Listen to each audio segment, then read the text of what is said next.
నమస్తే, welcome to Rakhi news. బులెటిన్ల ముందుగా headlines చూద్దాం.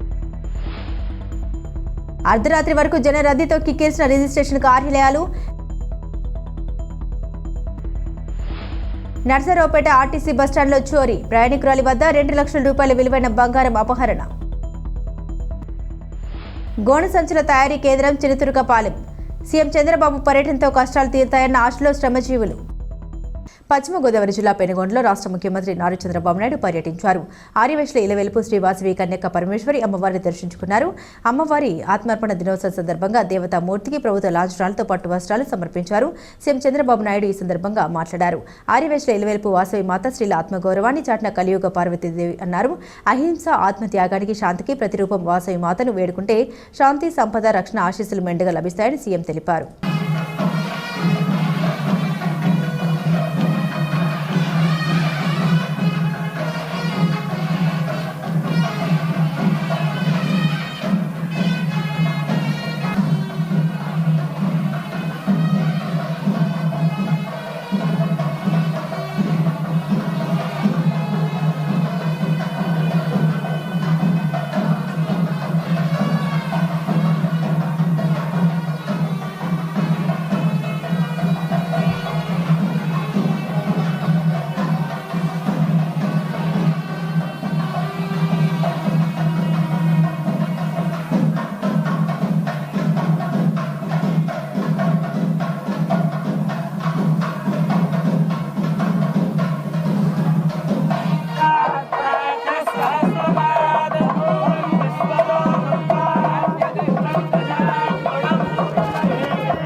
ఈ రోజు మనం ఒక్క విషయం గుర్తుపెట్టుకోవాల్సిన అవసరం ఉంది.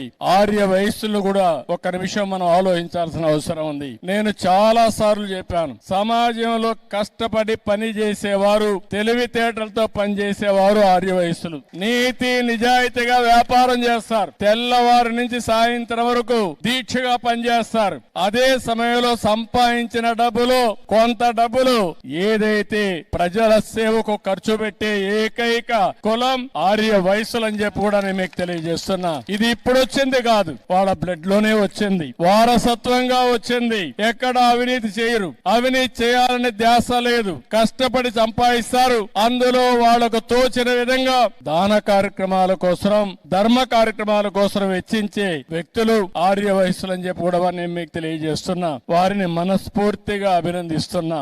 నర్సరావుపేట సత్తెనపల్లి రోడ్లో వేంచేసిన శ్రీ వాసవి కన్యక పరమేశ్వరి అమ్మవారి దేవస్థానంలో శ్రీ వాసవి దేవి ఆత్మార్పణ దినోత్సవాన్ని భక్తి శ్రద్ధలతో నిర్వహించారు. ముఖ్య అతిథిగా ఎమ్మెల్యే అరవింద్ బాబు హాజరై అమ్మవారికి పట్టు వస్త్రాలు సమర్పించారు. 102 జంటలతో కలిసి శ్రీ వాసవి దేవి నిండు ప్రాణాన్ని మందహాసంతో అగ్నికి అర్పించిన ఘట్టాన్ని అపూర్వంగా నిర్వహించారు. అమ్మవారి ఆత్మార్పణ త్యాగాన్ని స్మరించుకుంటూ ప్రత్యేక పూజ కార్యక్రమాలు, హోమాలు, అర్చనలు నిర్వహిస్తున్నట్లు కమిటీ సభ్యులు తెలిపారు.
11ంటికి. వాసవి మాతాకి జై వాసవి జై వాసవి జై వాసవి. ఆ విషయాన్ని ఆ పుణ్యతిథి రోజున అదే సమయంలో వేరు అన్నారు అనుకోండి. అరే సప్త సముద్రాలు అంటారు, సప్త ఋషులు అంటారు. చాలా తప్పు మాటది. 7 అనే సంఖ్య అసలు నిజానికి చెప్పాలంటే విష్ణుమూర్తి సంఖ్య. 7 వైకుంఠ ద్వారాలు 7 ఉంటాయి. టైం తక్కువ అయ్యగారు వచ్చేవరకు వాసవి మాతాకు మీడియా సోదరులందరికీ, అదేవిధంగా ఆర్యవైద్య ప్రముఖులకు, మహిళలకు, అక్క చెల్లెలు, అన్నదమ్ములందరూ కూడా వాసవి మాత శుభాకాంక్షలు తెలియజేస్తూ, నారా చంద్రబాబు నాయుడు గారు, అదేవిధంగా పవన్ కళ్యాణ్ గారు అధికారికంగా వాసవి మాత అమ్మవారి ఆత్మార్పణ దినోత్సవాన్ని వాళ్ళ రాష్ట్ర పండుగ మరి వాళ్ళు డిక్లేర్ చేయడం జరిగింది. ఇటువంటి కార్యక్రమంలో ఆర్యవైశ్య ప్రముఖులు, అదేవిధంగా మహిళలందరం కూడా నారా చంద్రబాబు నాయుడు గారికి, ఎండోమెంట్ మినిస్టర్ గారికి సదా రుణపడి ఉంటామని చెప్పి మీడియా మమ్మల్ని తెలియజేస్తూ, వాసవి అమ్మవారి ఆత్మార్పణ దినం వాళ్ళకి 1008 సంవత్సరాలు దాటింది. ఇవాళ 1009 సంవత్సరాలు. ఇటువంటి కార్యక్రమంలో నారా చంద్రబాబు నాయుడు గారు, అదేవిధంగా రాష్ట్ర ప్రభుత్వం కూడా ఆర్యవైశ్య ప్రముఖుల యొక్క ఖ్యాతిని ఇనుమడింపజేస్తూ, దాన్ని వ్యాప్తి చెందుతూ, హెచ్చింపు చేస్తూ మరి వాళ్ళ రాష్ట్ర పండుగ గుర్తించిందంటే నిజంగా ఆర్యవైశ్య ప్రముఖులు, మహిళలు, అదేవిధంగా నర్సరావుపేట పట్టణ ప్రజలు, పల్నాడు జిల్లా వాసులందరూ కూడా ఆ వాసవి మాత శుభాకాంక్షలు తెలియజేస్తూ, నిజంగా మేమందరం కూడా నారా చంద్రబాబు నాయుడికి సదా రుణపడి ఉంటామని చెప్పి తెలియజేస్తున్న ఆర్యవైశ్య సమాఖ్య నర్సరావుపేట. అమ్మవారి ఆత్మహత్యంగా చేసినటువంటి అరుణబాబు గారు మనకి ప్రతిశ్రామ గారు అయిన తర్వాత ఆంధ్రప్రదేశ్ అవగాహన ఎదిరించి ఇంతవరకు ఏ ముఖ్యమంత్రి పెనుగొండ క్షేత్రానికి వెళ్ళి శ్రీ సందర్భించడం చేయలేదు. ఇదే మొట్టమొదటిసారి 70 సంవత్సరాల తర్వాత ఒక ముఖ్యమంత్రి పెనుగొండ క్షేత్రంలో అమ్మవారి గురించి చేయడంతోటి ఈ పైన పెట్టుకొని కార్యక్రమం ఏర్పరిచారు. దానికి చంద్రబాబు నాయుడు గారు ఒకటే చెప్పారు, ఆంధ్రప్రదేశ్ లో మన ఎలక్షన్ లో వైఎస్ఆర్ దాదాపు 89% అది గుర్తు పెట్టుకొని ఆయన పెట్టుకోవచ్చు. తిరుమలలో టీటీడీ పాలక మండలి సమావేశం నిర్వహించారు. రథ సప్తమిని పురస్కరించుకుని ఏర్పాట్లపై సమావేశం నిర్వహించిన టీటీడీ పాలక మండలి సమావేశంలో తీసుకున్న నిర్ణయాల్ని చైర్మన్ బీఆర్ నాయుడు వెల్లడించారు. సప్త వాహనాలపై శ్రీవారు తిరుమాడ వీధుల్లో ఊరేగి దర్శన భాగ్యం ఇస్తారన్నారు. రథ సప్తమి రోజు 6:44 సమయంలో స్వామివారిని సూర్యకిరణాలు తాకుతాయన్నారు. 2 లక్షల మంది భక్తులు వస్తారని అంచనా వేశామన్నారు. ఆ రోజు ఆర్జిత సేవలు, ప్రివిలేజ్ దర్శనాలు రద్దు చేశామన్నారు. 1250 మంది పోలీసులు, 1000 మంది విజిలెన్స్ సిబ్బందితో కట్టుదిట్టమైన ఏర్పాట్లు, పార్కింగ్, అగ్ని ప్రమాదాలు, ట్రాఫిక్ సమస్యలు తలెత్తకుండా ప్రత్యేక చర్యలు తీసుకున్నామని, 8 లక్షల లడ్డూలు భక్తుల సౌకర్యార్థం అందుబాటులో పెడతామన్నారు. తిరుమలను విద్యుత్ పుష్పాలంకరణతో అత్యంత సుందరంగా తీర్చిదిద్దుతామన్నారు. రైతులు పండించిన ధాన్యానికి కనీస మద్దతు ధర వచ్చేంత వరకు అర్హులైన పేదలకు రేషన్ బియ్యం అందేలా చర్యలు తీసుకోవాలన్న రాష్ట్ర ప్రభుత్వ సూచన మేరకు ఆహార భద్రతలో భాగంగా రాష్ట్ర ప్రభుత్వ గిడ్డంగుల్లో నిల్వ చేసిన ధాన్యానికి భద్రత కల్పించడానికి అన్ని ఏర్పాట్లు తీసుకున్నామని రాష్ట్ర గిడ్డంగుల సంస్థ vice chairman, managing director Suresh Kumar తెలిపారు. నర్సరావుపేట పిడుగురాలలోని గోదాముల పనితీరును పరిశీలించారు. ఈ సందర్భంగా ఆయన మాట్లాడారు. రాష్ట్రంలోని అన్ని గోదాములు సక్రమంగా ఉన్నాయని, కొన్ని చోట్ల మరమ్మతుల అవసరాలను గమనించి వాటిని కూడా యుద్ధ ప్రాతిపదికన సరిచేయిస్తున్నామన్నారు. ధాన్యం భద్రతకై అన్ని ఏర్పాట్లు తీసుకోవాలని సిబ్బందిని ఆయన ఆదేశించారు. వాహన చోదకులు, ప్రజలు, విద్యార్థులు ప్రతి ఒక్కరు ట్రాఫిక్ నిబంధనలపై అవగాహన కలిగి ఉండాలని నర్సరావుపేట ట్రాఫిక్ సీఐ లోకనాథం అన్నారు. గడియార స్తంభం సెంటర్లో రోడ్డు భద్రతా మాసోత్సవాల్లో భాగంగా విద్యార్థులు, ఆటో డ్రైవర్లు, వాహనదారులకు ట్రాఫిక్ నిబంధనలపై అవగాహన కల్పించారు. ఈ సందర్భంగా సీఐ మాట్లాడారు. ప్రాణం ఎంతో విలువైందని, మీపై కుటుంబం ఆధారపడి ఉంటుందన్న విషయాన్ని దృష్టిలో పెట్టుకుని హెల్మెట్, సీట్ బెల్ట్ పెట్టుకోవాలన్నారు. మద్యం సేవించి నిర్లక్ష్యంగా వాహనాలు నడపరాదన్నారు. బాధ్యత రాహిత్యంతో వాహనాలు నడుపుతూ ప్రాణాల మీదకు తెచ్చుకోవద్దని ఆయన సూచించారు. రోడ్డు భద్రతా మాసోత్సవాల్లో భాగంగా గౌరవ పల్నాడు జిల్లా ఎస్పీ గారి యొక్క ఆదేశాల మేరకు మేము ప్రతిరోజు కూడా ఈ రోడ్డు ప్రమాదాల మీద, అలాగే ట్రాఫిక్ సమస్యల మీద అవగాహన కార్యక్రమాలు అనేవి నిర్వహిస్తూ ఉన్నాము. దీనికి సంబంధించి మా యొక్క పోలీస్ సిబ్బందితో పాటుగా ట్రాన్స్పోర్ట్ డిపార్ట్మెంటు, అలాగే ఎన్జిఓస్, అలాగే కాలేజెస్, స్కూల్స్ అందరితో కలిసి దీనికి సంబంధించిన అవగాహన కార్యక్రమాలు నిర్వహిస్తున్నాము. అది స్కూల్స్లోను, కాలేజెస్లోను, అలాగే కూడళ్లలోను, అన్ని దగ్గరలో కూడా ఈ యొక్క ట్రాఫిక్ సంబంధించి, అలాగే రోడ్డు ప్రమాదాలకు సంబంధించి అవగాహన కార్యక్రమాలు అనేవి నిర్వహించడం జరుగుతుంది. ఈ యొక్క రోడ్డు భద్రతా మాసోత్సవాలు అనేవి మనకి జనవరి 16వ తారీఖు నుంచి ఫిబ్రవరి 15వ తారీఖు వరకు జరుగుతున్నాయి. మేము ప్రతిరోజు కూడా వివిధ సంస్థల్లోనూ అలాగే వివిధ కూడల్లోనూ దీనికి సంబంధించిన అవగాహన కార్యక్రమాల్లో పాలు పంచుకుంటున్నాము. అయితే ప్రజలందరూ గమనించాల్సింది ఏంటంటే మనకి ప్రతిరోజు కూడా ఈ యొక్క రోడ్డు ప్రమాదాలు కానీ ట్రాఫిక్ సమస్య కానీ ఎక్కువగా ఉంటుంది. మీరందరూ కూడా ఈ యొక్క ట్రాఫిక్ నియమాలను పాటించి రోడ్డు ప్రమాదాల బారిన పడకుండా ఉండాలని చెప్పేసి పోలీసు వారి తరపున విజ్ఞప్తి చేస్తున్నాము. దయచేసి అందరూ కూడా ఈ ట్రాఫిక్ నియమాలు పాటించండి, హెల్మెట్ ధరించండి, అలాగే ఇద్దరికంటే ఎక్కువగా వాహనాల మీద ప్రయాణం చేయొద్దు, తాగి వాహనాలు నడపొద్దు, అలాగే సరైన పార్కింగ్లో మీ యొక్క వాహనాలను పెట్టుకోండి. అలాగే సిగ్నల్స్ని ఎట్టి పరిస్థితుల్లో కూడా వైలేషన్ చేయొద్దు. ఇప్పుడు మేము చెప్పిన ఇవన్నీ కూడా పాటించకపోతే ప్రమాదాలు జరగడానికి అవకాశాలు ఎక్కువగా ఉన్నాయి. ముఖ్యంగా మనకి పట్టణ ప్రాంతాల్లో పార్కింగ్ పెట్టుకోవడానికి కావచ్చు, కొంత రోడ్లు అనేవి ఇరుగ్గా ఉంటాయి. కాబట్టి మీరు ఈ యొక్క ట్రాఫిక్ నియమాలను పాటిస్తేనే మనం కొంతవరకు ట్రాఫిక్ సమస్యని అధిగమించడానికి అవకాశం ఉంటుంది. అలాగే ఈ మధ్యకాలంలో కొంతమంది పిల్లలు మైనర్స్ ఈ 2 వీలర్స్ మీద డ్రైవింగ్ చేస్తున్నారు. వాళ్ళు ఎలా డ్రైవింగ్ చేయాలనేది వాళ్ళకి అవగాహన ఉండదు. ముఖ్యంగా 18 సంవత్సరాలు దాటకుండా ఎవరు కూడా ఈ యొక్క వాహనాలని సరైన డాక్యుమెంట్ లేకుండా నడపడం అనేది అది చట్టపరంగా మంచిది కాదు. కాబట్టి తల్లిదండ్రులు కూడా గమనించాలి. మీ యొక్క పిల్లలు 18 సంవత్సరాలు దాటిన తర్వాతే వారికి డ్రైవింగ్ లైసెన్స్ వచ్చిన తర్వాత వాహనాలను ఇవ్వండి. వారికి కూడా చెప్పండి.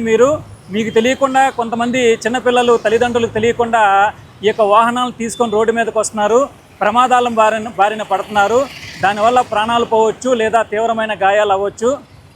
కాబట్టి ప్రజలందరికీ కూడా మా యొక్క పోలీసు వారి విజ్ఞప్తి ఏంటంటే దయచేసి ఈ యొక్క ట్రాఫిక్ నియమాలను పాటించి ప్రమాదాలను బారిన పడకుండా ఉండాలని చెప్పేసి కోరుకుంటున్నాము. Thank you. కృష్ణా గుంటూరు పట్టభద్రుల నియోజకవర్గ శాసన మండలి స్థానానికి ఎన్నికల షెడ్యూల్ జారీ కావడంతో ప్రవర్తన నియమావళి అమల్లోకి వచ్చిందని నర్సరావుపేట ఎంపీడీఓ కృష్ణకుమార్ తెలిపారు. రాజకీయ పార్టీల హోర్డింగ్స్ తొలగించాలని పంచాయతీ కార్యదర్శులకు ఆదేశాలు జారీ చేశామన్నారు. గ్రామంలో రాజకీయ పార్టీ నాయకుల విగ్రహాలకు ముసుగులు తొడగాలని సూచించామన్నారు. ఎన్నికల ప్రవర్తన నియమావళిని కఠినంగా అమలు చేస్తున్నామని ఎంపీడీఓ తెలిపారు. అందరికీ నమస్కారం. నేను నర్సరావుపేట మండల పరిషత్ అభివృద్ధి అధికారిగా పనిచేస్తున్నాను. ఈ మండలంలో ఉన్నటువంటి సచివాలయ సిబ్బంది, పంచాయతీ కార్యదర్శులందరికీ నా వైపు నుంచి ఇన్స్ట్రక్షన్స్, మనకి మోడల్ కోడ్ ఆఫ్ కాండక్ట్ అమల్లోకి వచ్చింది నిన్నటి నుంచి. కాబట్టి అన్ని కార్యాలయాల్లో కూడా ప్రజాప్రతినిధులకు సంబంధించినటువంటి హోర్డింగ్లు కానివ్వండి, అట్లాగే ఫొటోస్ కానీ ఏవైనా ఉన్నట్టయితే వాటిని తీసి భద్రపరచుకోవాలి. అలాగే అన్ని గ్రామాల్లో కూడా నాయకుల విగ్రహాలు కానీ అలాంటివి ఏవైనా ఉన్నట్టయితే వాటన్నిటికీ కూడా కనిపించకుండా చేయడం అనేది మనం తీసుకోవాల్సినటువంటి చర్యలు. అలాగే ఎక్కడైనా హోర్డింగ్లు ఏమైనా పెట్టినట్టే వాటిని కూడా తొలగించాలని చెప్పేసి నేను అందరు పంచాయతీ కార్యదర్శులకు కూడా సూచనలు జారీ చేయడం అయింది. కాబట్టి అందరూ ఈ నియమ నిబంధనల్ని అనుసరించి పనిచేయాలని చెప్పేసి కోరుకుంటున్నాను. నర్సరావుపేట సబ్ రిజిస్టర్ కార్యాలయంలో రాత్రి 10 గంటల వరకు రిజిస్ట్రేషన్లు కొనసాగుతున్నాయి. ఉదయం నుండి సర్వర్లు పనిచేయకపోవడంతో పలు రిజిస్ట్రేషన్లు పెండింగ్ పెట్టారు. ఫిబ్రవరి 1వ తేదీ నుండి రిజిస్ట్రేషన్ ఛార్జీలు పెరగనున్న నేపథ్యంలో భూముల కొనుగోలు విక్రయ లావాదేవీలతో రిజిస్ట్రేషన్ల సంఖ్య అధికంగా పెరిగింది. కొనుగోలుదారులు ఎక్కువ సంఖ్యలో హాజరయ్యారు. దీంతో కార్యాలయంలో రద్దీ నెలకొంది. రాత్రి సమయానికి ఇంకా అనేక రిజిస్ట్రేషన్లు ప్రాసెస్లో ఉన్నాయి. రిజిస్ట్రేషన్ ఛార్జీల పెరుగుదలకు ముందుగా ఫీజు భారం తగ్గించుకోవాలని ప్రజలు ప్రయత్నించడంతో రిజిస్ట్రేషన్ కార్యాలయాల్లో రద్దీ పెరిగిందని అధికారులు తెలిపారు.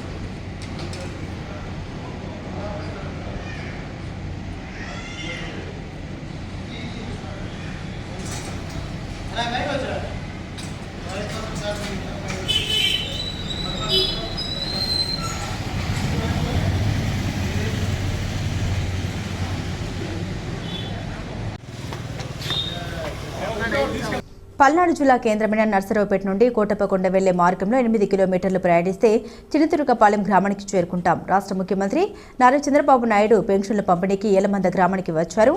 ఆ ఊరి శివార్న చినతురుకపాలెం జంట గ్రామంగా ఉంటుంది. ఆ సమయంలో ముఖ్యమంత్రి ఈ గ్రామం గురించి ఆరా తీశారు. ఇక్కడ 80% మంది ప్రజలు గోనె సంచులు, పరదా పట్టల తయారీ పనులతో స్వయం ఉపాధి పొందుతున్నారని తెలుసుకున్నారు.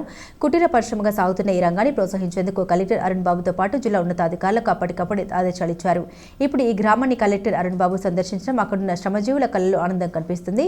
సీఎం హామీ మేరకు అధికారులు పర్యటించి తమ కష్ట సుఖాలను తెలుసుకోవడం, భవిష్యత్తులో తమకు ప్రభుత్వ సహాయం అందుతుందన్న ఆశలు వారిలో చిగురించాయి. గోనె సంచుల పరిశ్రమలో పనిచేస్తున్న రోజువారీ కూలీలు, యజమానులు ఈ సందర్భంగా తమ అనుభవాన్ని రాఖీ మీడియాతో పంచుకున్నారు.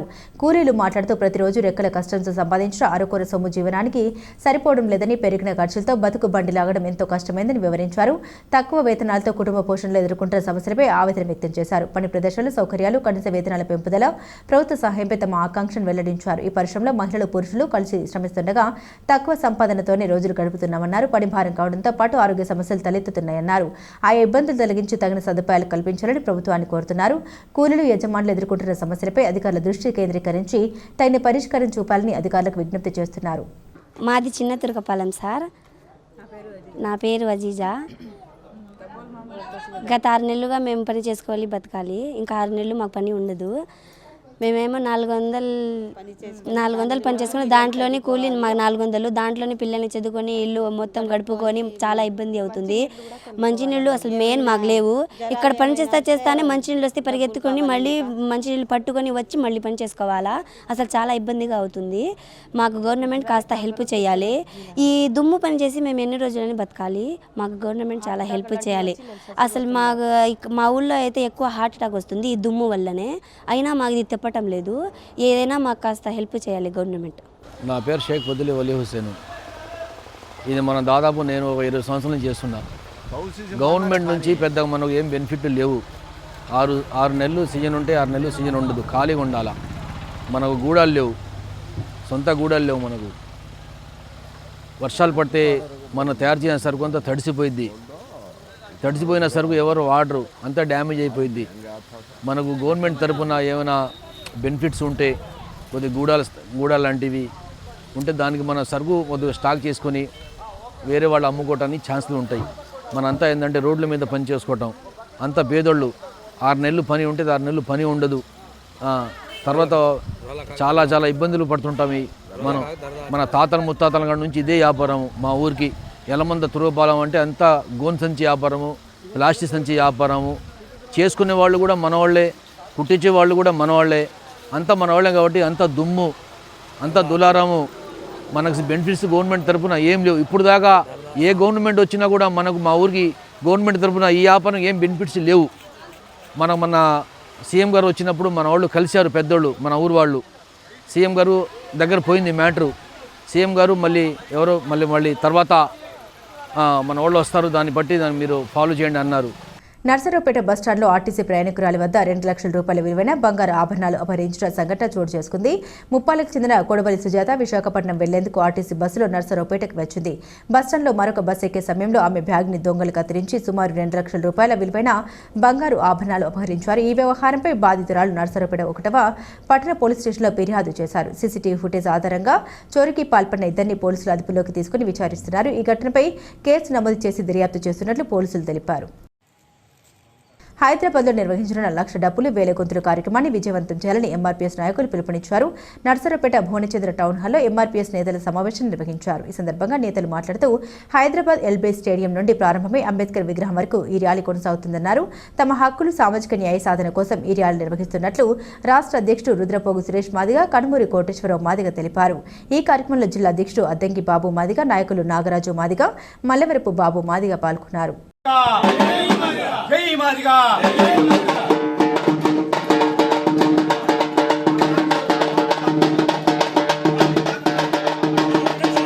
ఈ కార్యక్రమం ముఖ్య ఉద్దేశం ఏంటంటే మాన్య శ్రీ మందకృష్ణ మాదిగ గారి నాయకత్వంలో 30 సంవత్సరాల నుండి అలుపెరగని పోరాటం చేస్తున్నటువంటి ఏకైక ఉద్యమం ఎంఆర్పిఎస్ ఉద్యమం.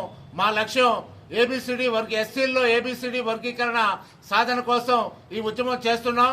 ఉద్యమానికి ఆగస్టు 1వ తారీఖున సుప్రీంకోర్టు మరి అవసరమైన చోట తెలుగు రాష్ట్రాల్లో వర్గీకరణ చేయమని స్పష్టంగా ఆదేశాలు ఇచ్చినప్పటికీ తెలంగాణ ప్రభుత్వం మరి దాన్ని ఆలస్యం చేస్తున్నది. కాబట్టి దానికి నిరసనగా వర్గీకరణ వెంటనే అమలు చేయటం కోసం మరి హైదరాబాద్లో మాన్యశ్రీ పద్మశ్రీ మందకృష్ణ మాదిగ గారి నాయకత్వంలో ఫిబ్రవరి 7వ తారీఖున ఎల్బీ స్టేడియం నుండి మరి కొత్తగా నిర్మించినటువంటి అంబేద్కర్ పెద్ద విగ్రహం వరకు 1,00,000 డప్పులతో మాదిగ కుల వృత్తి అయినటువంటి డప్పుల సాంస్కృతిక మహా ప్రదర్శనని హైదరాబాద్లో నిర్వహించడం జరుగుతుంది. పలనాడు జిల్లా నుంచి వేలాది మంది మాదిగ బిడ్డలు ఇంటికి ఒక డప్పును తీసుకొని సంకన డప్పును తగిలించుకొని ఫిబ్రవరి 7వ తారీఖున హైదరాబాద్లో జరిగేటువంటి 1,00,000 డప్పుల వేల గొంతుల కార్యక్రమాన్ని విజయవంతం చేయాలని పల్నాడు జిల్లా మాదిగ ప్రజలకు, ఆంధ్రప్రదేశ్ రాష్ట్ర మాదిగ ప్రజలకు ఈ సందర్భంగా పిలుపునిస్తున్నాం. విశ్వనట సార్వభౌమ నందమూరి తారక రామారావు గారు తెలుగు జాతి ఖ్యాతిని ప్రపంచానికి ఏ విధంగా చాటి చెప్పారో అదేవిధంగా పద్మశ్రీ మాన్యశ్రీ మందకృష్ణ మాదిగ గారు మాదిగ జాతి ఖ్యాతిని ప్రపంచానికి చాటి చెప్పే విధంగా తెలంగాణలో భారీ సాంస్కృతిక కార్యక్రమాన్ని తలపెట్టారు. కాబట్టి యావత్ పల్నాడు మాదిగలు మొత్తం ఆ కార్యక్రమాన్ని విజయవంతం చేయాల్సిందిగా కోరుకుంటూ తెలియజేసుకుంటున్నాం. జై భీమ్, జై జగజ్జీవన్, జై మందకృష్ణ మాదిగ. వైఎస్ఆర్సీపీ విద్యార్థి విభాగానికి ఫీజు పోరు చేసే అర్హత లేదని తెలుగు విద్యార్థి విభాగం జిల్లా అధ్యక్షుడు కూరపాటి హనుమంతరావు అన్నారు. నర్సరావుపేటలోని పల్నాడు జిల్లా తెలుగుదేశం పార్టీ కార్యాలయంలో శుక్రవారం టీఎన్ఎస్ఎఫ్ అధ్యక్షుడు కూరపాటి హనుమంతరావు మీడియా సమావేశంలో మాట్లాడుతూ గడిచిన 5 ఏళ్లు విద్యార్థులకు వైఎస్ఆర్సీపీ ప్రభుత్వం చేసింది శూన్యమన్నారు. విద్యా దీవెన అన్ని గొప్పలు చెప్పి తల్లిదండ్రులతో అప్పులు చేయించి విద్యార్థుల్ని ముప్పు తిప్పలతో మానసిక క్షోభ పెట్టారన్నారు.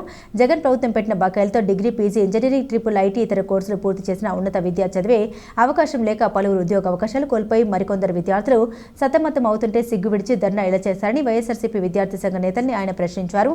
ఈ సమావేశంలో నర్సరావుపేట టీఎన్ఎస్ఎఫ్ అధ్యక్షుడు ఏనుగంటి భార్గవ్ సాయి, జిల్లా ఉపాధ్యక్షుడు వీరయ్య, అధికార ప్రతినిధి చిన్నబాబు, అబ్దుల్లా పాల్గొన్నారు. నర్సరావుపేట శ్రీ కాసు బ్రహ్మానందరెడ్డి కళాశాలలో ఫేర్వెల్ డే వేడుకను విద్యార్థులు ఘనంగా నిర్వహించారు. డిగ్రీ కళాశాల ప్రిన్సిపల్ నాగిరెడ్డి, జూనియర్ కళాశాల principal Venkata Siva, NCC major Anjireddy, AO Rammohan, Andhra cricket academy apex council మాజీ మెంబర్ పురుషోత్తమరావు జ్యోతి ప్రజ్వలన చేసి కార్యక్రమాన్ని ప్రారంభించారు. కళాశాల వ్యవస్థాపకుడు మాజీ ముఖ్యమంత్రి కాసు బ్రహ్మానందరెడ్డి చిత్రపటానికి పూలమాల వేసి నివాళులర్పించారు. అపెక్స్ కౌన్సిల్ మాజీ మెంబర్ పురుషోత్తమరావు మాట్లాడుతూ 5 దశాబ్దాలుగా ఈ కళాశాల పూర్వ విద్యార్థులు పలు రంగాల్లో ఉన్నత స్థాయికి ఎదిగారన్నారు. విద్యార్థుల ప్రదర్శన సాంస్కృతిక కార్యక్రమాలు అలరించాయి.